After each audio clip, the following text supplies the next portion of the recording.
Welcome to Feminized. It's time for a show that turns the spotlight on the powerful women shaping cannabis culture. The cannabis industry is on fire and women are sparking it up. If you like the show, please subscribe. You can also subscribe to the Feminized Podcast with Liz Grow on YouTube and Instagram. The future is feminized. Julie Chiariello is the editor-in-chief of the iconic grow mag, Skunk Magazine. When she's not traveling to the sexiest places for cannabis, Julie is sowing seeds of consciousness and documenting the beauty of the green renaissance. Ladies and gentlemen, I give to you Julie Chiariello. Hey sis. You're now listening to the Feminized Podcast. Julie Chiariello. Did I? That sounds amazing. That's like the best I've ever heard. Oh, perfect. Well, I speak a little Italian. I was actually Brava. Grazie. I was born in Italy, and I didn't get a cool Italian last name, but okay, Chiariello. And in like American English speakers, native English speakers, is it Chiariello? Is that how they say it? I just say think of Michael Chiarello, and I make it easier for them. Chiarello, okay. Chiarello. Okay. Chiarello. But because it's hard for, first of all, the CH is a K sound, so that already throws people off. Right. But yeah, you said it beautifully, and you know, in Sicily, that's how they say it. Sicilia, that's how they say it. So. I didn't know you were my Italiana sister. That's so cool. Right. I think that we kind of felt that though. The first time we were in a room together, it was like, there's something here. 100%. Yeah, Kindred spirits. Absolutely. Warrior women, I think. Welcome, Julie Chiarello or Chiariello to the Feminized Podcast. It's incredible to have you here. And you are this special 420 episode. And I can't imagine anybody more worthy to hold that spot than you, the editor-in-chief of Skunk Magazine. Welcome. Thank you, Liz. Thank you for having me on. So, let's start with the beginning. How did you get to be in the place that you're at, which is the editor-in-chief of arguably the most important cannabis publication that we have right now? Thank you, Liz. Well, it's been a wild ride. You know, I'm a stoner. First became a stoner at 16. I became a certified herbalist 25 years ago. Began studying business theory and business practices 26 years ago. And I worked in the yoga industry for like 15 years and maybe less than that, a little bit less than that. And, sold an organic yoga clothing line globally, taught yoga to kids, ran a yoga studio, really studied consciousness. I was definitely an esoteric all these years. And then 16 years ago, I got into the cannabis industry. I went into the vaporizer sector. I was sales and marketing director for Magic Flight that I took global. And I was going to all the top European shows and really getting to know people globally about this fight, this prohibition, this 125 years of oppression. And I really got activated. And it became not just a medicine for me and not just kind of a lifestyle for me, but it definitely became a passion, a mission, an act of service. And about 9 years ago, I met the owners of Skunk. I met them after a Treating Yourself expo on the side of the road at 1 a.m. It was totally synchronistic. And, that's a story in and of itself. And I started writing for the magazine. And at the time, 9 years ago, the two previous owners, the RCMP came and waged a case against them for seed importation and seed trafficking. They were the largest importer of seeds at the time from Europe into Canada. And so I negotiated for ownership. And I said I would modernize the magazine and I would save the magazine and I would bring it into a new era. And that's what I've done. It's taken 9 years of incredibly hard work. And I've died many times on this journey. To basically be here today. I'm still standing and definitely a warrior, a battle-worn warrior, but I'm still standing. And so Skunk now is 16 years old. And what I loved about Skunk when I first met the owners was that it was the only magazine in the world that was devoted to organic cultivation practices. And also it was deeply devoted to saving and protecting genetics, and also the legacy stories, the traditions, all of it really spoke to me. And as an herbalist and a businesswoman, I said, this is the future. This is what we have to protect for the future of the cannabis industry.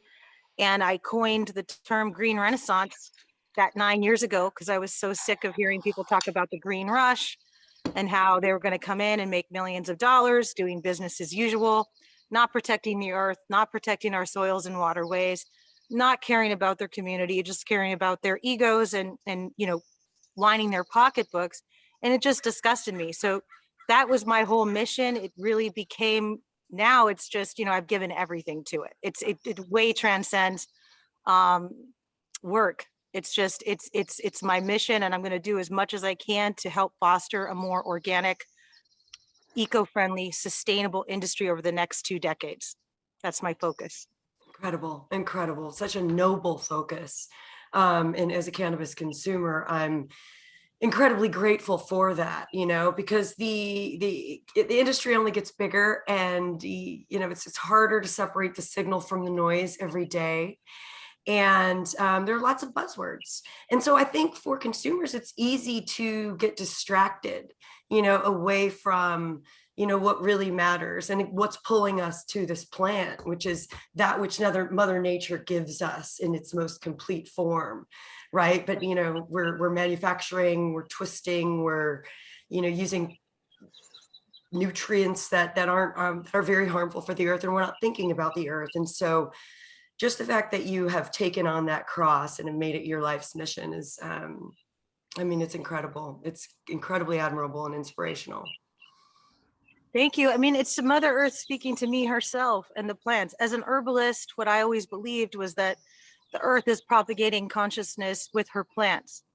And she's waking up her children to say, innovate, evolve how you're doing business, evolve how you're working with your earthly resources, and protect me. Because the fact of the matter is we are the earth, and the earth is us.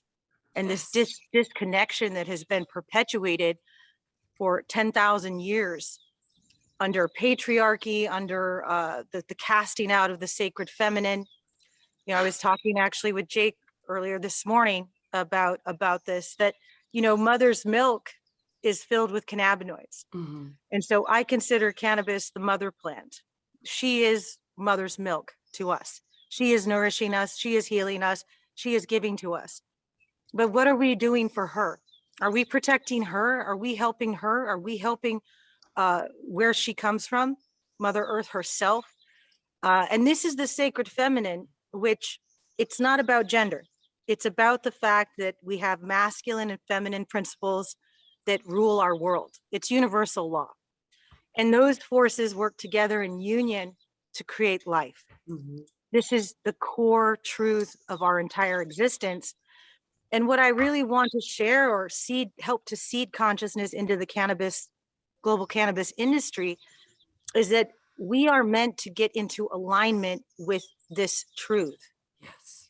Because we've been so out of alignment for 10,000 years, and look at the destruction it's caused. Look at the havoc it's wreaked. Look at all of the illness and the disconnection and the separation that people feel. Why? Because they're not connected to that which they are anymore. They're out of balance. They're out of tune. And so really, deeper is, yes, let's grow fire weed. Let's make it organic. Let's grow the best genetics in the world. Let's win a cup, whatever the hell.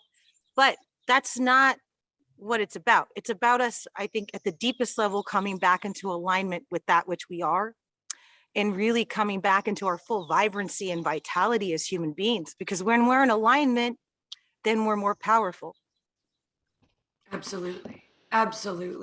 We're not working with two different halves, and we're not mind fucking ourselves. Like, just listening to how you described that divine feminine, but we also have this masculine, and having that alignment. I'm imagining in my head the sides kind of fighting and in conflict sometimes. And as a result, I'm not powerful, right? because of media marketing and what I think I should believe and how I think I should be and act. Right. You know, and well, it's fear, right? Aren't we being ruled by fear and scarcity? Yeah. And this is a lie, because we're abundant, and the master frequency is love. Not love the emotion. I'm talking love that transcends all. Yes. And that's ultimately what we are. But in this system, we're manipulated by fear. And this is what we have to guard against, I feel.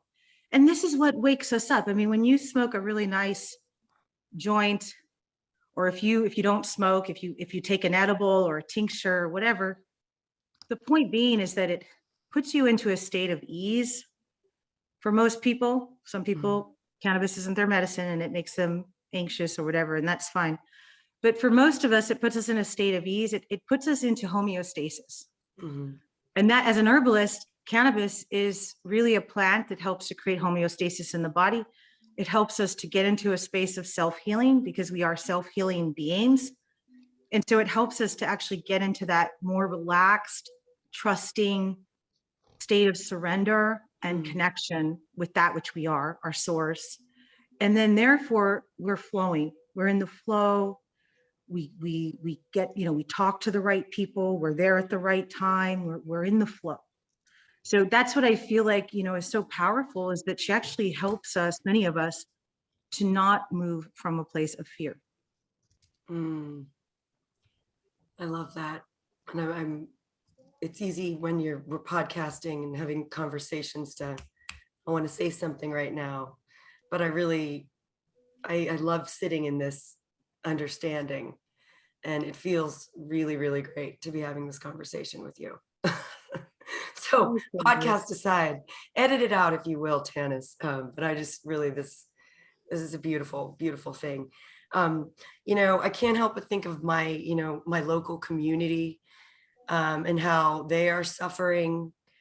I mean, my local community of 30 million Texans, without access to this plant. And what's really shameful, Julie, is that this week, our Texas Supreme Court is still hearing arguments on whether or not we should allow our Texas hemp farmers to grow craft hemp and sell it to their Texas neighbors. They're trying to make that illegal. There are powers that are still fighting that. And so I want to hear, your thoughts and feelings about what's happening, in states that are prohibition states, but specifically Texas, to really rejecting cannabinoids. Yeah, just being in the industry for 16 years, almost 17 now, what I've seen is that anywhere that we're dealing with legalization, we're also going to be dealing with ignorance, corruption, greed, lack of science. And, the fact that only 15% of our doctors know about the endocannabinoid system is the way these corrupt motherfuckers get away with this shit. Excuse my French, but it's really Parlez-vous français? Okay. If the shoe fits. And basically what's sad about this whole thing is that science has been suppressed in the name of greed, and it's the American government that's done it. They definitely have led the charge, and a lot of people still don't know that they patented cannabinoids back in the 90s. There's a patent, look it up. And basically they know the truth, but they still hide the truth. And here we are, still Schedule 1. Here we are, no federal legalization, even though our government patented cannabinoids back in the 90s. Right. That to me is obscenely disgusting. I mean, it's the most hypocritical thing ever, but they get away with it because nobody knows. Nobody knows the science still. So I really feel like one of the most important areas is educating everybody and people not within the industry. Talk to your doctor, talk to your lawyer, talk to your yes, Zumba teacher, whatever the fuck, talk to everybody about their endocannabinoid system. Talk to the other moms. Yeah, everybody has an endocannabinoid system. Every mammal has an endocannabinoid system, and it should be a human right for people to know the science of their own bodies. Whether they imbibe cannabis or not, they have a human right to know about their own bodies and the emerging science. So this is a real problem. And this is why they're getting away with this in Texas and everywhere. We're dealing with it in California as well. I'm a native Californian, and we're dealing with overtaxation and overregulation. Yeah. So they couldn't do this.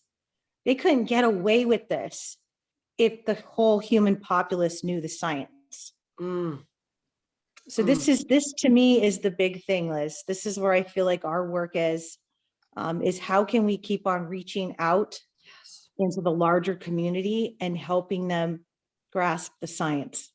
Yes.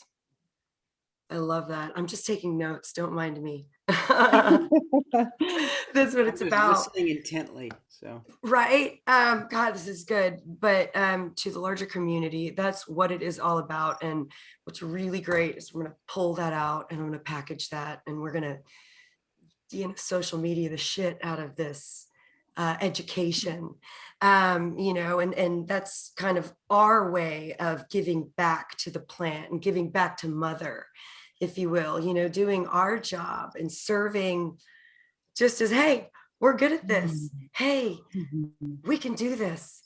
Let's do this. Let's spread this message and be a channel, be a conduit of that truth, because you can't deny it.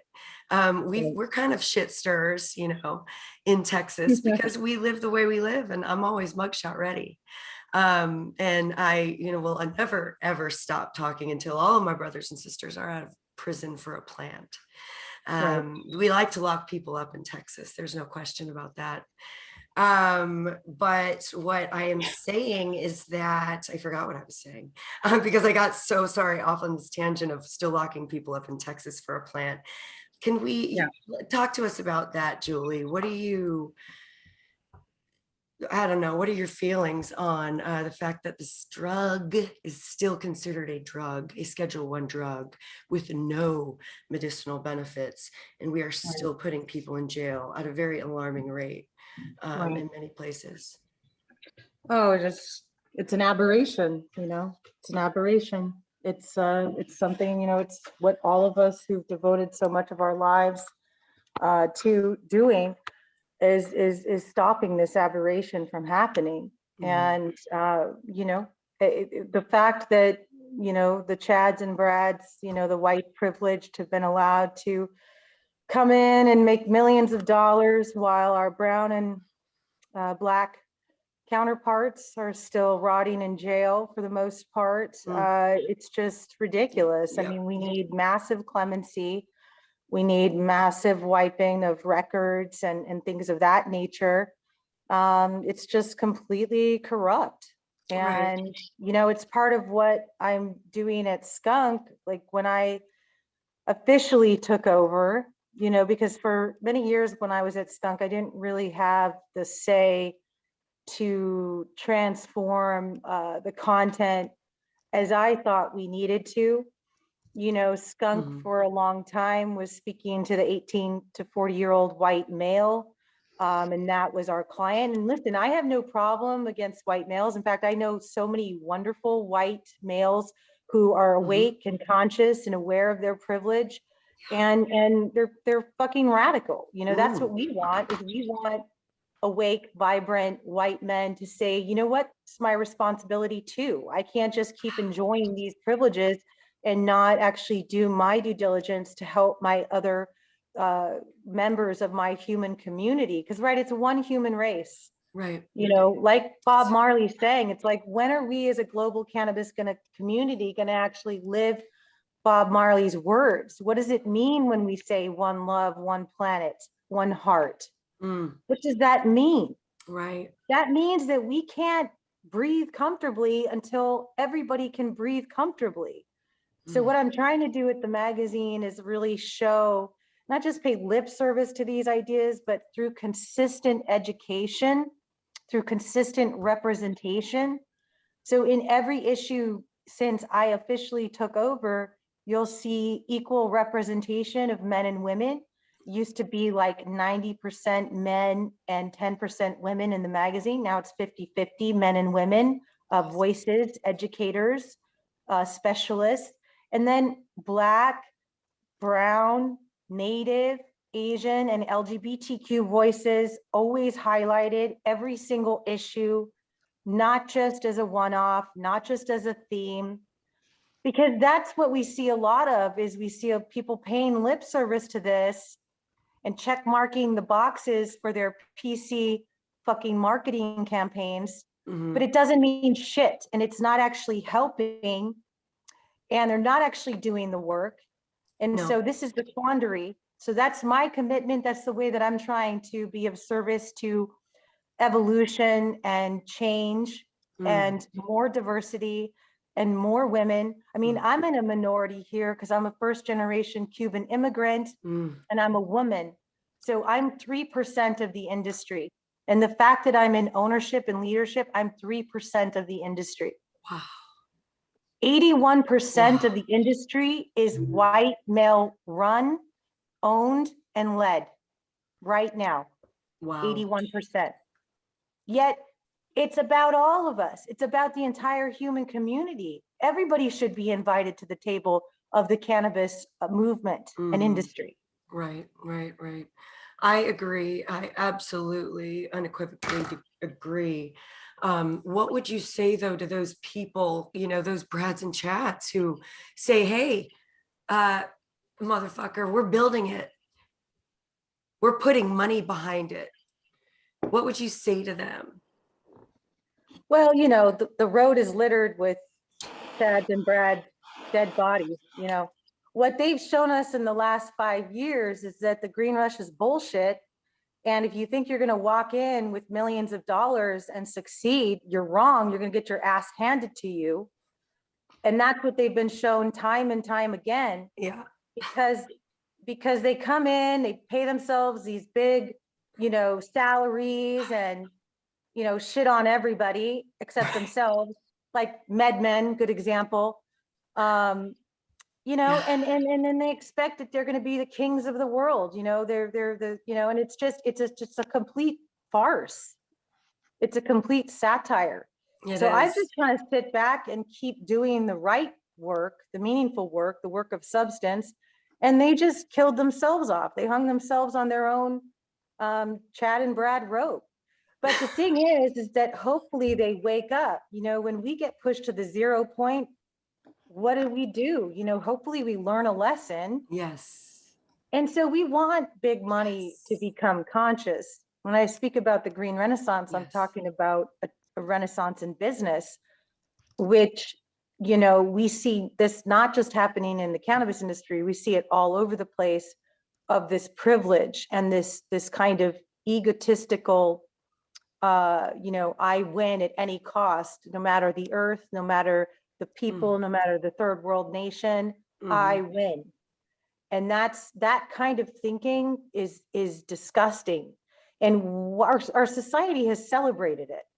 You get put on Forbes for doing this thing. And what we want to see is a redefinition of success, a redefinition of what it means to be wealthy, and to realize that to be that way is to be decrepit. To be that way is to be poor in spirit, poor in character. And we got to stop celebrating these people and stop, and it's not going to happen overnight. I know I'm talking about something, I speak a lot about stuff in the decades of time, or, in the century of time that it might take to evolve. But nonetheless, I feel it's important we talk about it now, and so I've talked with everything I've said to a Chad. Yeah. I talk to them. I tell them what I think. I know you have. Yeah. And so then maybe there will be a seed that's planted. I've talked with large scale growers that are doing traditional cultivation. And I say, you should really have a responsibility to start doing organics. I've influenced people to take on better practices, but sometimes it doesn't work. Sometimes the seeds fall on fallow ground, and sometimes it does work. So I think we have to keep on holding a better standard and holding the true values, and doing the education, which is what you're doing, Liz, with your show. Wow. Yeah. It's an honor to be able to provide the platform, again, for this message. So thank you for that. Um, but one of the things I think that I value Skunk Magazine so highly for is, the fact that it's, the voice that you're giving us right now is the voice that upholds the publication, but it's very diverse. You touch on many different topics within cannabis, but number one, you are teaching people to grow organically. You're teaching millions and millions of people to grow organically. So what is that like, and what has that been like? Well, it's what made me become a fighter and a warrior for Skunk, and determined to hit my mark for Skunk and bring Skunk into the new era, was because it fought for organics. Because my dream of the future for the global cannabis industry is that 20 years from now, the predominant style of growing will be organic. And I know it's going to take time, but right now we're dealing with a very low percentage of organics, and it just blows my mind that we're not further along. But we're not further along because of prohibition, Right. because we were forced to hide, we were forced to go inside, we were forced to, however we could get by, we were going to do it because the plant needed to make its way through. So I think for me with Skunk, it's just, that's the first tenet. But then being an herbalist, we also talk about psychedelics, entheogens. I have Brigitte Mars, a famous herbalist. She's written 14 books. She's writing about other plant allies and other complementary herbs that go along with cannabis. So our pillars at Skunk are that we taught millions of people to grow organically at home, and that will remain our pillar. And we also focus on the genetics. We also focus on legacy and teaching about the true histories and true lineages, and having respect for our elders and those who came before us, and taking care of our elders and protecting them. It's just basically bringing the sacred back. Mm-hmm. It's helping people to remember what is inherently sacred about our world and about ourselves and about our plants. And so that's the deeper thing, is that we're seeding consciousness. So yeah, we can talk about fireweed, talk about, all of the wonderful things that we're doing and who's doing cool things and blah, blah, blah. But ultimately what we're attempting to do is seed consciousness. At the deepest level, we're seeding consciousness. I love that. And you do it in a really great way, because listen, I want to smoke some hella jelly. Okay. You got me. You pull me in different ways. You seeded that consciousness. But your Skunk Magazine's knowledge of strains and strain reviews are just so yummy. I don't know how else to put it. That's addictive, especially for somebody in a prohibition market where we don't have a lot of variety. So can we talk about that? Like what pulls the consumers in and the readers in? Yeah, I'm not feeding consciousness by beating people over the head and making it really unfun and ugly. I'm a big believer in beauty. And I think that there's a magic to beauty. I mean, look at our world, the way that we have the flowers and the birds, creation makes love to us. That's right. You're so Italian. I love it. You are so Italian. Yeah. It's Spanish. I'm totally Mediterranean. Spanish and Cuban, French. Yes, I was just reading this morning, The Art of the Italians is Beauty. And I'm like, absolutely. 100%. So hearing you speak about the way I work. For sure. Like when you look through the magazine, it's just beauty. The idea is that the beauty knocks you out and you don't even know what's happening and your consciousness is changed. There's not even a thought of, oh, I got to change. No, you're already changed. Just by looking at it, you're changed. That's always my goal, is that it's just very beautiful. And through that beauty, that pathway of beauty, people's consciousness opens up. And I love genetics. I mean, that's one area we're going to be doing a lot more exciting things.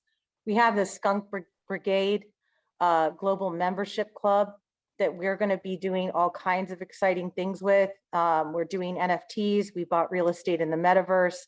And we're going to be doing lots of special things with all of the top breeders in the world, the soul breeders, as I like to call them, the true stewards of the plant that have respect for the plant, and then the plant gifts them with amazing variety and expression and beauty, absolute beauty, absolute just bliss and pleasure. I mean, what is she giving us? She's completely, activating her children through beauty and pleasure. Come on, like seriously. And so for me, like, I absolutely am going to be doing a lot more in the years to come, even more with the global soul breeders and just highlighting their work, celebrating their work. And through that, not in an egoic sense, but in a sense of we are all stewards. Our rightful place as human beings is as stewards of the planet. We are meant to practice stewardship and husbandry. And part of why people are so fucked up and depressed and feeling disconnected and anxious and lost is because they don't foster that connection as a sacred steward. The Native Americans knew it. They functioned as stewards. And, I don't have some kind of like Pollyanna view of what their lives were like. There was still a lot of war between the tribes and different things that they did. But what they did have is they did have that innate sense that they were the earth was them, and they were meant as a part of the sacred web of life to practice stewardship and to pay attention to nature and work with nature in a way that helps themselves, but also helps Mother Nature herself. So that's what I'm excited about with all the soul breeders that we talked to and all of the developments. You mentioned Hella Jelly. Nat's a good example. I mean, Nat not only fights to do his work and to bring out all these exciting genetics, but with his wife, they have helped to heal the river and the watershed and help the salmon to continue to spawn. And they brought their in river, the LA River. Is that are they they're part of that up in- project?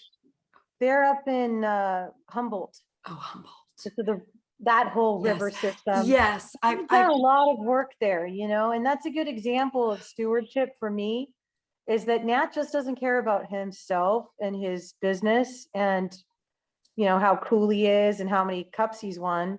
Right. He cares about nature. He cares about Mother Earth, and he fights to protect her in his work. And so that's what I want to see more of. And I try and show examples of that, because I think the more examples that we show, look here, this person doing it, this company, these people, there's so many people. Yes. I want to keep showing examples that you can do it too. Yeah. It's totally within your wheelhouse, within your realm of capability to do. So that's a part of our mission as well with the genetics. It's a deeper thing too. Right. Very saving deep. Seeds, and it's protecting seeds. Saving seeds and protecting seeds, and reminding people that this is all where it comes from. It all comes from this. And then you're teaching them these beautiful practices to build around that and to nourish this. I've been dying to talk to you about landrace strains. Will you give, I think, the listeners kind of high level overview of what even is, a landrace strain and why it's important, or, how it's being used, I think, in marketing now, and how it's being misunderstood, how they are, and, the importance, I think, of the preservation of these strains. Well, it's just pretty amazing, really, that cannabis has been with human beings for tens of thousands of years. And we're just always even seeing new reports of cannabis being a part of, ancient Sumeria, the anointing oil, all these different things that we're learning about how cannabis has been intrinsically intertwined with humankind since the beginning. And so you think about Earth and with the landrace strains, which we don't even know how or when it began, but there are core expressions of cannabis plant at different locations around the planet that's their origin. Like people don't know, like potatoes, they only come from South America. The rest of the world received potatoes because potatoes were brought from South America. Potatoes weren't all over the planet. We've brought potatoes over to Europe, then it became a staple food. But it's with cannabis, it's different. There are actual landrace strains that their origin is from that place that they are currently. And that's different than the strains that are developed by a grower. And of course, we're like birds, like we eat a seed and then take the seed over there, and then the seed starts propagating over there. When the bird poops it out, whatever, we're like that. People don't realize we are propagating cannabis even more fully around the planet than the earth herself did at the beginning. They're continuing her work, but the landrace strains are important because it goes back to origin. And I'm constantly, Liz, honestly, like I'm constantly learning myself. And I've tried several different times to have a landrace column and to give people more education about the the unique Afghani strains. A lot of the cannabis industry, the Afghani strains came over because there were hippies partying in Goa all night and dancing till the sunrise, doing psychedelics and smoking potent hash. And they smuggled those seeds over to California and New York. And that's why we have our modern cannabis strains, because those renegade hippies. But they took from the Afghani land races and they brought them over. Now the Afghani land race expressions are crossed.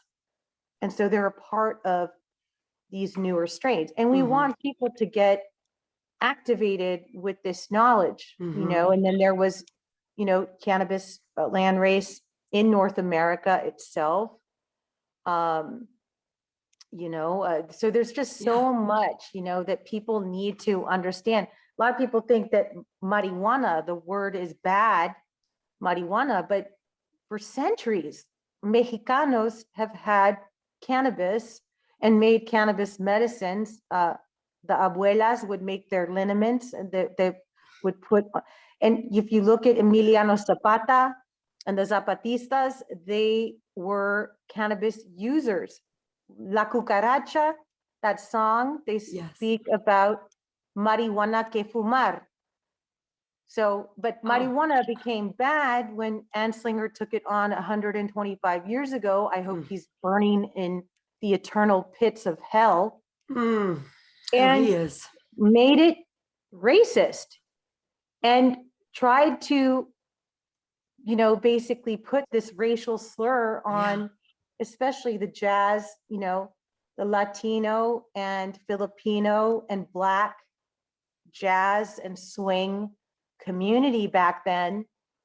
And that's what made marijuana bad. But what it also did is it killed the understanding of the histories that this plant has been here for thousands and thousands of years. So I think that's the important thing with landrace stories and protecting origin stories and telling those origin stories to the new kind of era of cannabis industry people is they just don't know. And then they don't have that respect. If you don't know something, then how can you respect it? Right. But if you know, and we are all one. All of this information is all of our information. It always shocks me when I find, folks that are new into the kind of cannabis lifestyle or using the plant are feel like they don't belong, or feel like certain terms are off limits, or, I mean, these are there are regional terms that have been used. I mean, as you mentioned earlier, Julie, this is an underground, we were forced underground, and we have a legacy market that we don't know about. And it's for all of us, to learn and to understand and to steward, as you say, steward this plant, steward this industry, in the right direction, so it serves the right people. I hate that term. Oh, right people. But when I say right people, I mean those people who are giving back to Mother, who respect Mother, who aren't at odds with her, or at the very least and / worst, ignorant, who want to stay blissfully ignorant.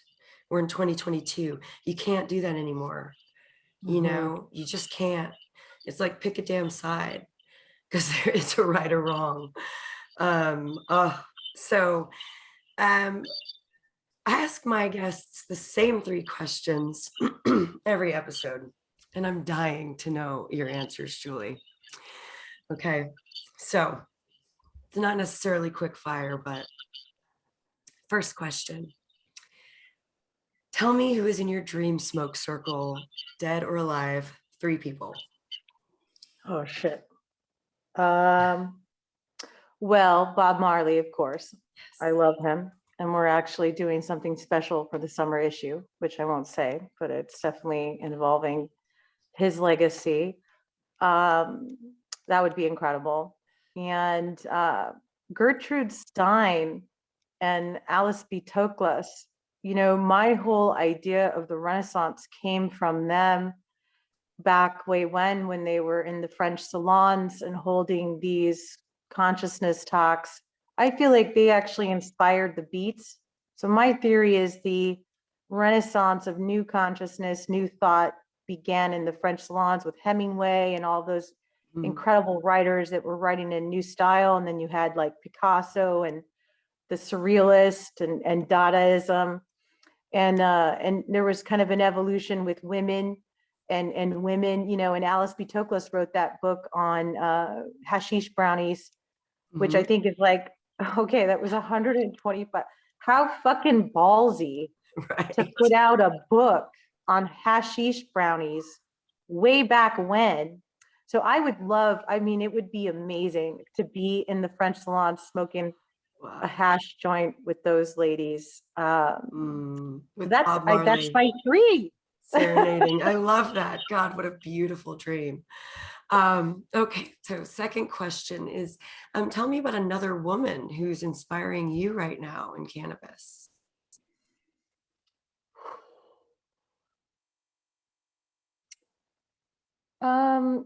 Who's really inspired me? I was just at the Dabadoo in Barcelona, and Mila, Hash Queen Mila. I got to spend more time with her. I've known her for several years now, many years. But I got to spend more time with her, and she had Ed Rosenthal speak, and he really brought it home, how difficult it is for women in the cannabis industry in particular, women in business in general, and then women in cannabis, that we deal with a lot of shit. We put up with a lot of shit. I've got stories, and I'm not going to go into them here. But we also have to work twice as hard or 3 times as hard as our male counterparts to even make a go of it, even stay in the game. Because, a lot of women were coming in, and now, our numbers are actually lower than they were before. They're actually dropping because it's so much harder. The boys club is alive and well in the cannabis industry. And so Mila Hash Queen, looking at her, the fact that she's survived through decades upon decades since the 60s, since traveling through as a rebel, as a renegade. It's fucking incredible. She's a living fucking legend. And because she had enough strength and courage and to keep on going, to persist. The fact that she's still here, she's still standing. And she ran the first ever all-female hash competition that's ever been done, celebrating female hash makers. This year at So, Cannabis. Oh, yep, this is the first one who at her won? Dabadoo event, at the RDM Club Association. So she would have to be the one who I think is most deeply inspiring me, that, in thinking in terms of decades of devotion, not just, oh, I want to have a successful company, blah, blah, blah, and I want to make a certain amount of money, blah, blah, blah. No, that's not why I'm doing this. It's about how can we transform this thing for the better over the next couple of decades. I've already been in it for 2 decades, and I'm only 45, so she inspires me. She keeps going and she keeps doing the work. Oh, I love that. Yeah, I'd love to meet her one day. I know I will one day. Okay, and third question is, what advice do you have for your 13-year-old self? Well, I think that for me, what I would have told my 13-year-old self, oh, bless her heart. Oh, she was so, worried about being accepted and so afraid to express herself fully. And so, and now at this point, I really don't give a fuck. Like, I'm just going to come out and say what needs to be said and do what needs to be done. Whether I feel comfortable or not doesn't matter. But what I've hit a new stride this year, and I think what I would tell her is that, 24/7, God, creation source, is there for you. And put your trust in that, and you will be guided every step of the way with information, with helpers, with openings, with opportunities, with learning experiences. And just open your heart, open your mind to the fact that you have help, you have love, you have support 24/7.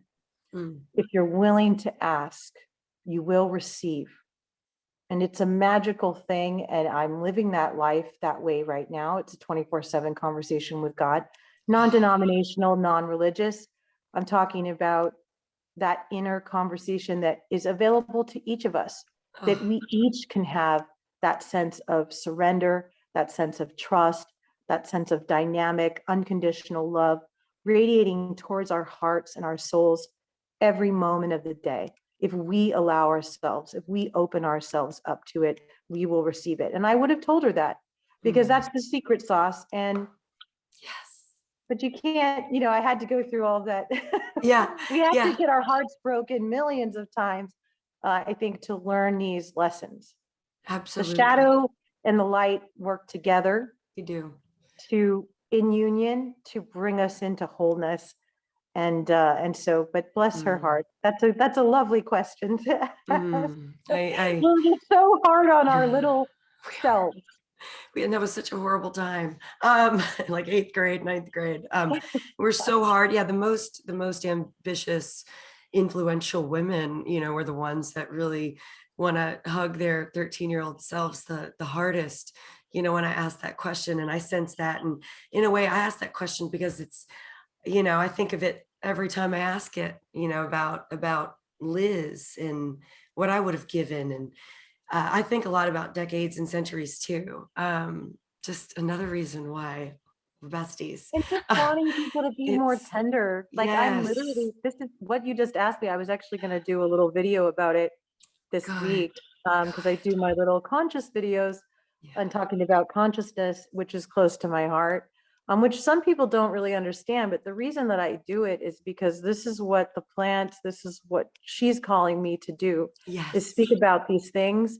But that tender love is really the gift that we must give ourselves. I feel like it's truly one of the most important things, is that we truly practice a loving and forgiving relationship with ourselves, and that we kind of, to heal our wounds, to heal our mother and father wounds, we really have to become a loving, kind, caring parent to ourselves and love ourselves up so completely that we become whole once again. And it's available to each of us. And I just want as many people as possible to know it. So I'm really glad that you're doing this work too. my fellow warrior sister. I have to touch I just learned this trick yesterday from a fellow warrior sister. This is a citrine and it's powerful, and I've been wearing it. Activated. Yes, I'm Woo! feeling activated. Nice. And she said, hey, baby, put it at your pituitary gland. Yep. Wake up. So when I'm just feeling these moments, it's like, file this away, file this away, file this away.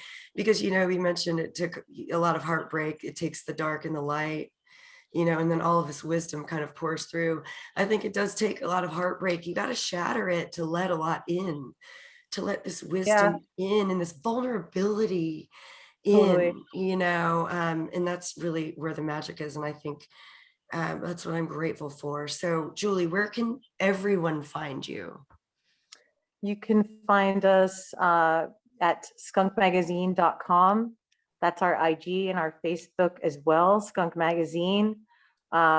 Please tune in. There's a membership club, the Skunk Brigade, that we're going to be doing, and there's going to be all sorts of wonderful, fun things. So you can come to the website, sign up for the newsletter, and you'll be receiving updates very soon.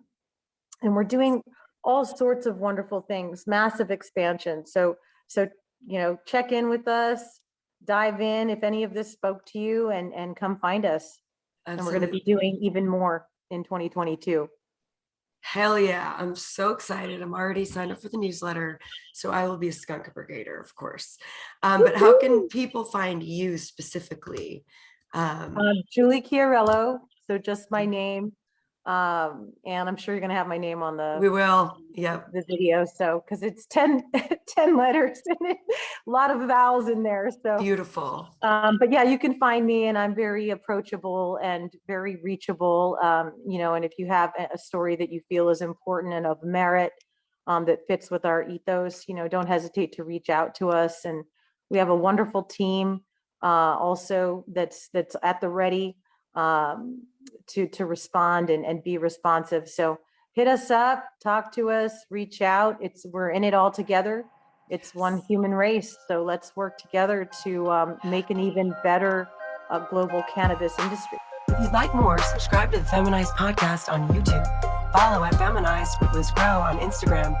Special thanks to our sponsors Moose Labs and Richard's Rainwater. The Feminized Podcast is a Grow House Media production, created by Liz Grow, produced by Patrick Pope and Dennis Ray, with original theme music and audio mixing by Q at Q to King Productions in New Braunfels, Texas.